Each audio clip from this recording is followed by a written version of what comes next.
They won't tell you this at your regular doctor's visit, but let me be blunt. If you've stopped masturbating in your later years, your body might already be breaking down, and you probably don't even know it. No, this isn't some locker room joke or taboo topic. This is real clinical truth. And ignoring it could cost you more than you think, because what you do or don't do in private can quietly affect everything: your brain, your heart, your sleep, your immune system, even your sense of self. I've spent over 30 years working with older adults across the country, and one of the biggest silent threats I've seen is this: too many people give up on their sexual health without realizing that it holds the key to their overall health. You see, masturbation isn't just some leftover habit from youth. It's one of the most powerful tools your aging body still has to protect your mind, regulate your hormones, and defend against depression, memory loss, and even disease. But hold on before we go any further. If you care about your health, go ahead and hit that subscribe button and turn on notifications right now. Here we talk about the truths no one else will. And if you're watching this, I want to hear your voice. Type 1 in the comments if this message hits home. If not, type 0. Because your voice, your engagement, has the power to change lives, starting with your own. When I first started practicing urology over 30 years ago, I didn't expect so many conversations to revolve around something so deeply private and yet so crucial to long-term health. But again and again, older patients would quietly tell me they'd let go of a part of life they thought no longer mattered. One man, fit sharp in his early 70s, sat across from me and said, "Doc, I just figured I didn't need that part of life anymore." He looked perfectly healthy, but he was waking up 4 or 5 times a night just to use the bathroom, and he couldn't understand why. What he didn't know, and what most older men don't realize, is that regular ejaculation, even through solo activity, plays a vital role in keeping the prostate healthy. The prostate is not a passive organ. It's dynamic. It produces fluid. It expands, it contracts, and just like any system in your body, when it's neglected, it suffers. When you stop stimulating and releasing that fluid regularly, it begins to stagnate. And that stagnation creates the perfect storm: inflammation, swelling, and pressure that begins to interfere with how you urinate, how you sleep, and even how you feel in your own body. What starts as an occasional urge becomes a constant sense of fullness, a weaker stream, frequent nighttime trips to the bathroom, and eventually fear. Fear that you can't trust your bladder anymore. Fear that something inside you is no longer working the way it used to. These aren't just annoying signs of aging. They're early warnings. And left unaddressed, that internal pressure can evolve into something far more serious, like benign prostatic hyperplasia, or BPH. Nearly half of all men over 60 will face this condition. And it doesn't just cause discomfort. It can lead to full urinary retention, bladder infections, and in some cases the need for catheterization or surgery. That same man I mentioned earlier, he eventually needed surgery to relieve the pressure. And here's the heartbreaking part. It could have been avoided. A simple, consistent habit one he thought was no longer relevant might have spared him the pain, the anxiety, and the loss of independence. Regular ejaculation helps flush the prostate. It clears out old fluid. It reduces the risk of buildup and inflammation. And this isn't just anecdotal. There are real studies that show men who ejaculate 21 times or more per month are significantly less likely to develop prostate cancer compared to those who don't. Let me be clear. This isn't about fantasy. It's not about indulgence or obsession. This is about function. It's about using your own biology in the simplest and most natural way to protect your body. When you stop masturbating in your later years, you're not just giving up a moment of pleasure. You're risking inflammation. You're risking pain. You're risking a slow breakdown of one of your body's most essential systems. I've had strong, proud men tell me they've become afraid to leave the house because they don't trust their bladder. I've seen them lose sleep night after night. I've watched their anxiety rise not because they're weak, but because their bodies are sending distress signals, and they don't know why. But now you do. It's not just about urination. It's about your freedom, your ability to sleep through the night, to take a walk without scouting for the nearest restroom, to live without constant interruption, discomfort, or embarrassment. And yes, it also affects your mental health. Because when you begin to lose control over something as basic as urination, it starts to eat away at your confidence, your independence, even your sense of who you are. You may start to avoid long car rides, limit your outings, withdraw from social gatherings. Not because you want to, but because you're no longer sure your body will cooperate. That loss of control isn't just physical, it becomes emotional, psychological. But here's the good news. It's not inevitable. Your body hasn't stopped caring. It's still trying to function, still trying to speak to you, asking for support. And one of the most powerful, overlooked ways to provide that support is through regular, healthy self-stimulation. It's not something to be ashamed of. It's something to be proud of, because it means you're taking ownership, you're listening, you're protecting yourself with no pills, no surgeries, no side effects, just you and the quiet, powerful wisdom of your own biology. Not long ago, a patient in his late 60s came to see me. He wasn't complaining about pain, not about his prostate, not even about sleep. He just sat down, looked at me and said, "Doc, I don't feel like myself anymore." He paused, then added, "I walk into a room and forget why I'm there. I lose my train of thought mid-sentence. I used to be so sharp." Is this just old age? It's a question I hear more than you might think.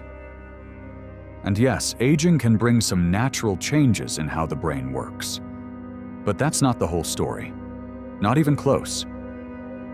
What most people, even those who are smart, well-read, and health-conscious, don't realize is this sexual activity, including masturbation, plays a powerful role in keeping the brain functioning at its best. When you engage in self-pleasure, your brain releases a mix of chemicals that do far more than make you feel good. Dopamine, serotonin, oxytocin. These aren't just pleasure chemicals.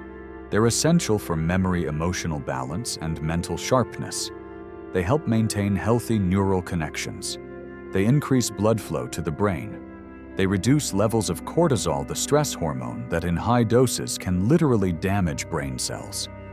But when you stop engaging in that kind of physical stimulation, especially over weeks, months, or years, your brain stops receiving those benefits.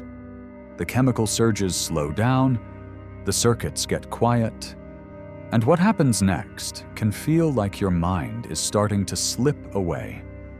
You may notice it in little things at first.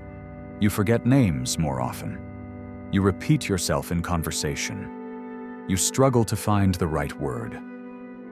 Over time, you may begin to feel slower, less decisive, less clear. And here's where it gets even harder. You might start to doubt yourself, to worry something's wrong, to silently fear you're losing your mind. That fear can be paralyzing. It can lead to isolation. And for some, it even opens the door to depression. But the truth, in many cases, this decline doesn't mean your brain is broken. It simply means it's not getting the stimulation and support it needs to thrive. And for men in particular, there's another piece to the puzzle: testosterone. This isn't just a hormone tied to desire. It's directly linked to mental clarity, confidence, motivation, and memory. And when sexual activity drops to near zero, testosterone can begin to fall faster. The result? A fog. A heaviness. A sense that something inside you is quietly turning down the volume.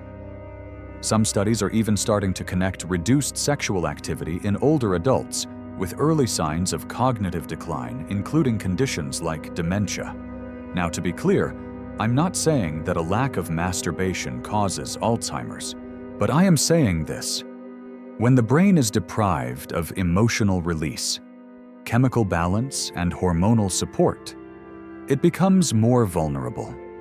It loses its rhythm, its resilience, its sharpness, and that can quietly change the way you live your life, how you interact with others, how you show up in relationships, even how you see yourself. I remember a retired teacher, a brilliant man who stopped going to his chess club because he couldn't concentrate anymore. Another patient, once a lively storyteller, told me he woke up each morning feeling blank, like someone had turned off the switch. But here's the part no one talks about. These changes weren't because of a brain disease. They weren't caused by aging alone. They were signs of disconnection from the body, from intimacy, from the natural rhythms that once kept the mind and heart alive. You don't need a prescription to begin turning this around. You don't need a specialist. In some cases, what you need is to gently, safely, and regularly reconnect with your own body. Because when you stimulate the body, you awaken the brain. You remind it what it feels like to be alive, to release stress, to enjoy stillness, to be present again. Your clarity, your focus, your ability to think clearly, these aren't gone. They're waiting for you. They're still there. And you have the power to wake them up. A man in his early 70s once sat across from me, shoulders slumped, eyes tired, and said something that stopped me cold. I don't feel anything anymore. Not sadness, not joy. Just flat. Then he asked, "Is that normal for someone my age?" And that question, that quiet plea for understanding, is one I've heard many times before. Because so many people assume that losing your spark is just part of aging. But what if it isn't? What if the emotional numbness, the sense of disconnect, the quiet fading of joy, isn't inevitable? What if it's a signal not of aging but of neglect? Here's the truth that most people never hear. Masturbation isn't just a physical act, it's also emotional. It's your body's built-in stress relief system. During climax, your brain releases powerful chemicals like oxytocin and endorphins that naturally stabilize your mood. These chemicals ease tension, lower anxiety, and bring a sense of calm that medication often tries to mimic. When you remove that release, especially during a time in life when grief, loneliness, or stress may already be heavy, you remove one of your most effective emotional tools. The result? You go numb. You shut down. And what starts as emotional dullness can turn into something much darker. I've seen it happen slowly. Someone loses a partner or just decides intimacy isn't for them anymore. Weeks pass, then months. They stop doing the things they used to enjoy. They pull back from conversation. Sleep becomes fragmented. Appetite changes. Life starts to feel gray, and the cruel part, they rarely realize what's happening. They think it's just part of growing old. But deep down, something much more personal is being lost: the connection to their own body. Not for fantasy, not for desire alone, but for emotional survival. Depression in older adults is often missed. It doesn't always look like sadness. Sometimes it looks like fatigue, or irritability, or a quiet lack of interest in life. And while therapy and medication are important tools, I've watched patients come back to life simply by reclaiming their physical connection with themselves. One man, after years of abstaining, began to explore gentle self-touch again. And a month later, he told me, "I feel like I'm alive again. Not just existing, but living." That moment, that shift, wasn't about lust or fantasy. It was about identity. It was about recognizing himself again, feeling human again, feeling whole. Because when you stop touching your body, when you stop allowing yourself to feel, you begin to disappear. Not just from others, but from yourself. And here's the hard part. Once that numbness sets in, it becomes harder to find your way back.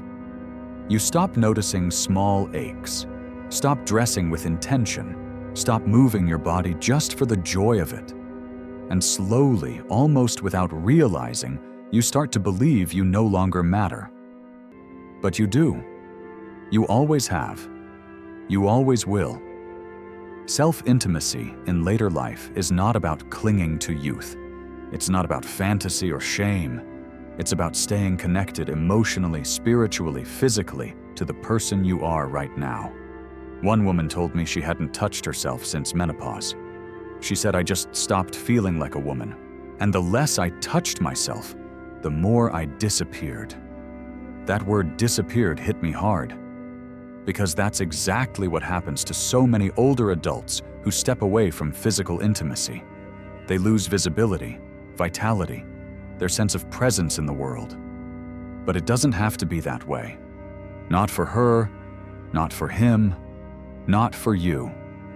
Reconnecting with your body, even in the privacy of your own home, is not a selfish act. It's an act of healing, of reclaiming, of remembering that your emotions, your desires, your humanity didn't end when you turned 60 or 70 or 80. You are still here. You still feel. You still deserve to be seen even by yourself. And sometimes the most powerful way to come back to life is to start by coming back to your own touch. I remember a man in his late 60s, tired eyes, heavy voice, who walked into my office after months of broken sleep. "Doc," he said, "I fall asleep just fine. But then I shoot awake at 2 a.m., like I've been launched out of a cannon. And after that, I'm just stuck staring at the ceiling, waiting for morning." We ran all the standard tests. His labs came back clean. No signs of apnea. No obvious medical red flags. So I asked him gently, "Tell me, how's your intimate life been?" He looked away and muttered, "That part of me is over." But the truth is that part of him may have been the very key to what his body was crying out for: deep, uninterrupted healing sleep. You see, sleep isn't just about closing your eyes and lying still. It's a complex biological process. And one of the most effective natural ways to enter deep rest is something almost no one talks about after a certain age: orgasm. During climax, your body releases a cocktail of hormones: oxytocin, prolactin, endorphins. Together, these chemicals calm the nervous system. They lower blood pressure. They ease tension in the muscles. They trigger the shift from stress to rest. At the same time, levels of cortisol, the hormone that fuels anxiety and wakefulness, drop significantly. Your breathing slows. Your heart rate evens out. Your mind settles. And all of this creates the perfect internal environment for true restorative sleep. But what happens when that release disappears from your life, not just for a few days, but for months or even years? Your body loses one of its most reliable pathways to deep rest. You toss and turn. You lie awake with tight muscles and a racing mind. And eventually, exhaustion becomes your new normal. Some people turn to sleep medications. Others simply accept that restlessness is just part of growing older. But it's not. Poor sleep isn't just frustrating. It's dangerous, especially as you age. Sleep is when the brain clears out waste. It's when the immune system regenerates. It's when the body heals from the stress of the day. Without it, your defenses break down. Chronic sleep deprivation in older adults is linked to memory loss, increased risk of falls, weakened immunity, and heart problems. It chips away at independence, not all at once, but gradually, quietly, night after night. I've seen patients who used to be active and vibrant become withdrawn, not because of illness, but simply because they were too tired to function. And many of them had no idea why. They'd tried everything: teas, pills, white noise, breathing apps. But they'd never considered what they were missing. Not a prescription, not a supplement, but their own body's built-in release valve.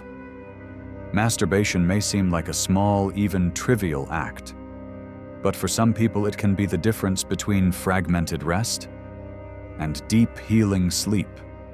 One patient, after reconnecting with this part of himself, told me, "I sleep like I did 30 years ago. I didn't realize how much I needed that release. I thought I was just getting old." That statement stayed with me because it speaks to something so many older adults silently believe: that sleep problems are just part of aging. That fatigue is just how things are now. But often, they're not. They're signals, messages from the body saying something's missing. And in many cases, that something is a simple rhythm the body still remembers if you let it return.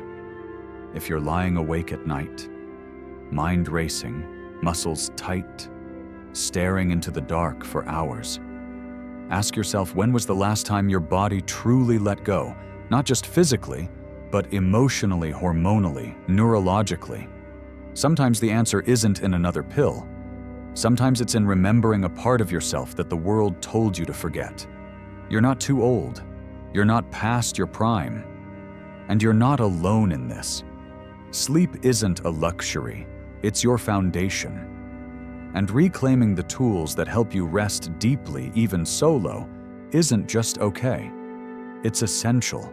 A few years ago, I met a retired firefighter, proud, strong, always on his feet during his working years. Now in his 70s, he came to see me about something he found hard to talk about. He said, "Doc, I feel like the foundation of my body is giving out."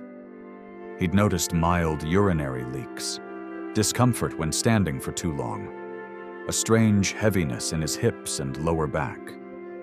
But what he was really describing without knowing it was the slow, quiet weakening of his pelvic floor. The pelvic floor is a group of muscles that sit like a hammock at the base of your core. They support your bladder, your bowel, your sexual organs. They hold everything together. But here's the part no one tells you. Those muscles only stay strong when they stay active. And regular sexual stimulation, including masturbation, plays a surprisingly big role in keeping them engaged. You see, during arousal and orgasm, the pelvic floor contracts in a rhythmic, powerful way. Those contractions are not just pleasurable, they're functional. They're a workout, not for appearance, but for survival. They help improve blood flow to the lower body. They keep nerves firing properly. They preserve the strength and tone of deep internal tissues. But when sexual activity stops, those muscles go quiet, and slowly they begin to atrophy. Blood circulation decreases, tissues lose elasticity, nerve responsiveness begins to fade. And that's when problems sneak in: small leaks, sudden urges, dribbling after using the bathroom, gas you can't control, even discomfort when walking or sitting too long. It's not just annoying, it's deeply frustrating, and for many people it's embarrassing. For men, this often means a loss of sexual function. For women, it can lead to dryness, tension, and discomfort that make intimacy feel impossible. And because no one talks about it, people quietly begin to withdraw. They skip social events. They stop going for walks. They plan every outing around where the nearest bathroom is. I've had patients start using pads, adult briefs, or avoiding long car rides entirely, not because of a major illness, but because their bodies simply stopped receiving the stimulation and support they once took for granted. But here's what breaks my heart. Most of these people thought it was just getting older. They assumed there was nothing they could do. They never realized that what they'd neglected was fixable. Because ignoring the pelvic floor doesn't just lead to inconvenience, it can lead to real danger. Falls, incontinence, loss of mobility, loss of dignity. These aren't just physical symptoms, they're emotional burdens. They weigh heavily on confidence, on self-worth, and on a person's willingness to stay active in the world. But it doesn't have to be that way. Your body is still capable of responding even after years of silence. With safe, gentle, consistent stimulation, you can wake those muscles up again. You can improve circulation. You can remind the nerves and tissues that they still matter. You can give your lower body the attention it's been craving. Because every part of you, from your core to your toes, is still listening. Still waiting for a signal. Still ready to show up and support you. And no one needs to know. This isn't about proving anything to anyone. It's about reclaiming function, reclaiming control, reclaiming a part of your body that quietly holds your freedom. So if you've noticed subtle changes, difficulty holding it, sudden urges, a weakening of your base, don't ignore it. Your body hasn't given up. It's just waiting for you to return. A few winters ago, a longtime patient, a man in his late 60s, came to see me looking completely drained. He'd always been relatively healthy, strong constitution, rarely got sick. But now he'd had 3 colds in one season, each one dragged on for weeks. He told me, "Doc, I used to bounce back in a day or 2. Now every little bug knocks me out for almost a month." We ruled out the usual suspects: diet, sleep medications. And then I asked a question most doctors never bring up. "Have you been sexually active at all, even alone?" He looked a little uncomfortable and said, "Not for a long time. That part of me is just retired." But what he didn't know, and what most people don't know, is this sexual activity, including masturbation, has a direct and measurable impact on the immune system. And that's not metaphor. That's biology. During arousal, and especially during orgasm, your body produces a surge of helpful biochemicals. Not just dopamine and oxytocin, though those are important, but actual immune-boosting agents. One of the most critical, immunoglobulin A, or IgA. IgA is an antibody, your body's frontline defense against viruses, bacteria, and infections, especially in the respiratory and digestive systems. When you experience regular sexual release, IgA levels rise. So does the production of endorphins, natural anti-inflammatory compounds that support healing and reduce pain. All of this strengthens your body's ability to respond to threats, to recover quickly, to stay resilient. But when sexual activity disappears from your life, when that system goes dormant, your immune response begins to weaken. And you might not notice it at first. A minor cold that lasts a little longer. A small cut that takes days more to heal. Lingering inflammation in the joints. A bit more fatigue than usual. But over time, the pattern becomes clear. Your defenses are slowing down. Your body isn't bouncing back like it used to. And the truth is, you've quietly removed one of your body's most natural lines of protection. It's like pulling the batteries out of your smoke detector, not realizing you've done it until something goes wrong. And it's not just about avoiding the flu. The immune system plays a role in cancer prevention, heart health, wound healing, and inflammation control. Sexual release, even solo, helps maintain hormonal balance, keeps circulation strong, and lowers harmful stress hormones like cortisol. And all of that keeps the immune system humming. But when it's gone, stress builds, sleep suffers, inflammation rises, and the body becomes more vulnerable than it needs to be. One woman in her 70s shared with me that she hadn't touched herself in nearly 5 years, not since her husband passed away. She thought that chapter of her life had ended. But when we talked about how intimacy, even solo, supports immune health, she decided to try reconnecting with her body. Months later, she returned glowing. More energy, fewer illnesses. She told me, "I don't know how to explain it, but I feel more alive. Like my body is working with me again, not against me." And that's the power of paying attention to your body's quiet systems. That's the impact of something so simple, yet so essential. Your immune system doesn't care about embarrassment. It doesn't care about cultural taboos or outdated beliefs. It cares about action, support, signal. And sexual stimulation, even alone, is a powerful signal. It tells your body we're still here. We still care. We still want to live well. So if you've been wondering why you feel run down, why your body's healing slower, or why small illnesses seem to last longer than they used to, it might not be age. It might be the absence of a rhythm your body still remembers, and you have the power to bring it back. I'll never forget what a retired school principal once told me during a routine checkup. He used to be the kind of man who lit up a room confident, sharp, respected. But that day, something was different. His shoulders were slouched. His eyes had lost their shine. And after a long pause, he said quietly, "I don't really feel like I live in this body anymore. I feel like I'm just inhabiting it." That sentence hit me like a wave, because I've heard the same feeling expressed in different words from both men and women in later life. Somewhere along the way, they stopped recognizing the person in the mirror. They stopped feeling at home in their own skin. And very often that disconnect starts with silence, with shame, with giving up on physical intimacy, not just with others, but with themselves.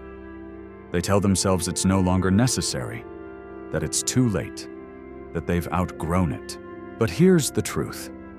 When you stop touching your body, when you stop paying attention to it in that deeply personal human way, you begin to disconnect from it, slowly, quietly, and sometimes permanently.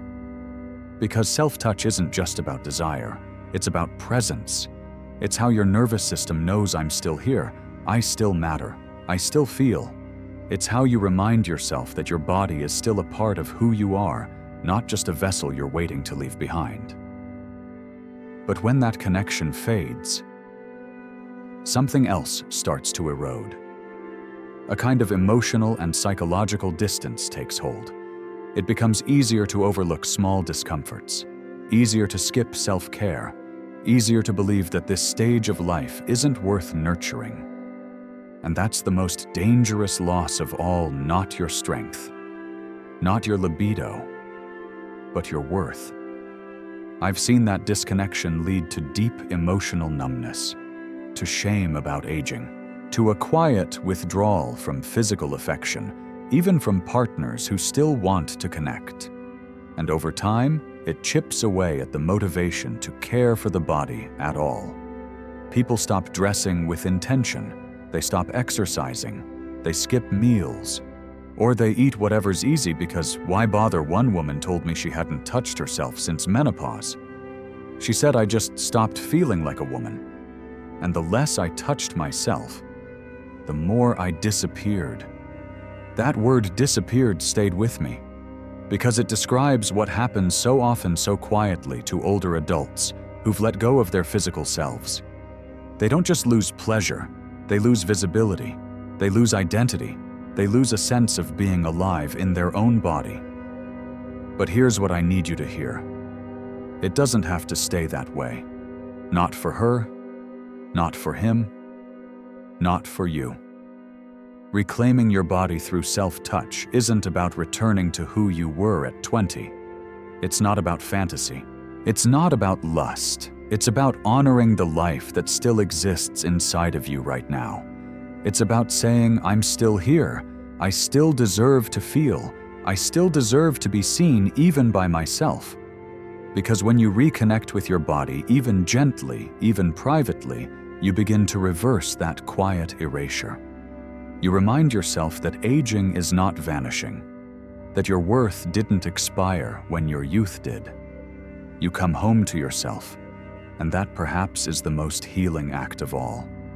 So no matter how long it's been, whether it's been weeks, years, or decades, you can still return. Start small, start with kindness, start without judgment. But most importantly, start. You've made it to the end, and that means something. It means you care about your body, your mind, your identity. Because this wasn't just a conversation about intimacy, it was about health, about reclaiming what's been quietly slipping away, about remembering that even now, especially now, your body is still worth your attention, your connection, your care. You don't need permission from the world to feel alive again. You don't need youth to reclaim vitality. You don't need a partner to honor your body. What you do need is the courage to begin. So if this message resonated with you, if it opened your eyes, if it stirred something inside you that's been asleep for too long, then don't let it stop here. Tap that subscribe button, turn on notifications, and join this growing community of older adults who refuse to fade quietly into the background. We talk about the real stuff here, the things no one else will say, but everyone needs to hear. And now I want to hear from you. Leave a comment below. Type 1 if you feel seen. Type 0 if you're still unsure but you're listening. Because your voice, your honesty might be the very thing that gives someone else the courage to start their own healing. You matter, and you're not alone. Not here, not ever.